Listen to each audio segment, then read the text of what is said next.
घाटकोपरचा प्रभाग क्रमांक 123 मधला शिवसेनेच्या अधिकृत आणि बंडखोर उमेदवारांमधला वाद टोकाला गेलाय। शिवसेना बंडखोर सुधीर मोरेंविरोधात शिवसेनेच्या अधिकृत उमेदवार भारती बावधाने यांनी पोलीस आणि निवडणूक आयोगाकडे तक्रार दाखल केली आहे। सुधीर मोरेंपासून जीवाला धोका असल्याचं डॉक्टर बावधानेंनी तक्रारीत म्हटलंय। सुधीर मोरे मतदारांना दमदाटी करतात, अवाच्य भाषा वापरून प्रचारात अडथळा आणत असल्याचे बावधान यांचं म्हणणं आहे। दरम्यान सुधीर मोरेंनी हे सर्व आरोप फेटाळले। आणि आज महत्त्वाच्या बातमी संदर्भात आपण अधिक चर्चा करूया। आमचे प्रतिनिधी कृष्णात पाटील आपल्या सोबत आहेत। कृष्णात, आता शिवसेनेच्या उमेदवारांची खरी लढाई आपण म्हणू शकतो की खरा अडथळा हा बंडखोरांचाच आहे। बंडखोरांना पार करूनच त्यांना पुढे जायचंय। घाटकोपर मधला वाद विकोपायला गेला। डॉक्टर भारती यांनी गंभीर आरोप केलेत। अधिक काय माहिती आहे? विक्रोळी पार्क साइड मधला 123 नंबरचा प्रभाग आहे। तिथे विद्यमान नगरसेविका डॉक्टर भारती बावधाने यांना पक्षाने तिकीट दिलेलं आहे। त्यामुळे नाराज झालेले जे माजी विभाग प्रमुख होते सुधीर मोरे यांनी त्यांची वहिनी जी आहे स्नेहल मोरे यांना मैदानात उतरवलेलं आहे। त्यांनी बंडखोरी करत निवडणूक लढवलेली सुरुवात केलेली आहे।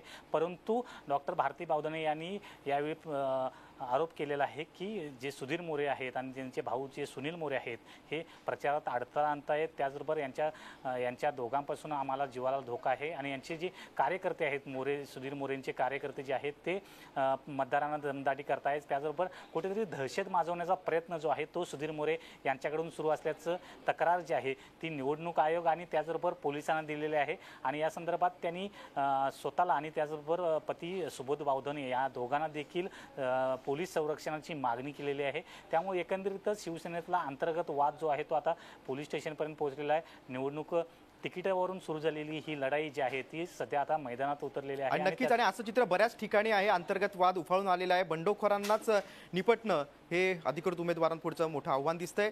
ज्यांच्या विरोधात तक्रार आहे ते शिवसेनेचे माजी विभाग प्रमुख आणि बंडखोर उमेदवार सुधीर मोरे हेच आपल्यासोबत बोलायला तयार आहेत। आता सुधीरजी, तुमचं स्वागत आहे।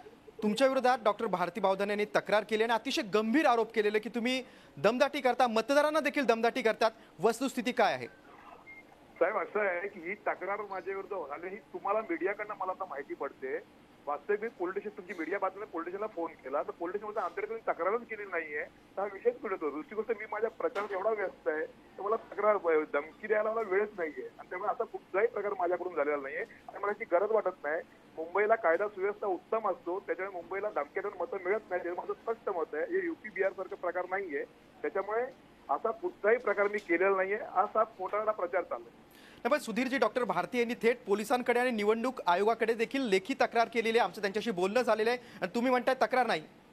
साहेब, मी आता पोलीस स्टेशनशी संपर्क साधला की माझ्यावर काही तक्रार आले का, तर पोलीस आमच्याकडे तक्रार झालेली नाहीये।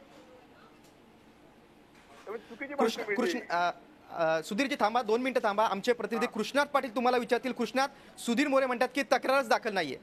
नक्कीच त्यांना अजून पोलीस स्टेशनपर्यंत तक्रार केली नसेल। त्यांनी जी सुबोध बावधाने आहेत ज्यांची भारती बावधाने यांचे पती यांनी सांगितलेलं आहे की जी तक्रार जी आहे ती थेट त्यांनी पोलीस आयुक्त आणि सहाय्यक पोलीस आयुक्त यांना केलेली आहे।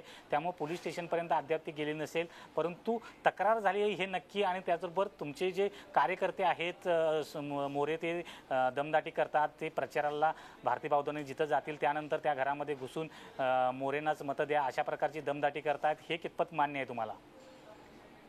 साहेब, मतं धमकी देऊन मतं मिळत नाहीत। मी तुम्हाला पुन्हा सांगतो की मतपेटीत मतं टाकताना तिथे पूर्ण संरक्षण असतं, त्यामुळे धमकी देणारा माझा आतमध्ये एकटाच जातो। त्यामुळे जर त्याच्या मनात राग असेल तर आपला मत देईल की नाही देईल एवढं आम्हाला कळतं। त्याच्यामुळे धमकी देऊन कुठे मतं मागवली जात नाहीत।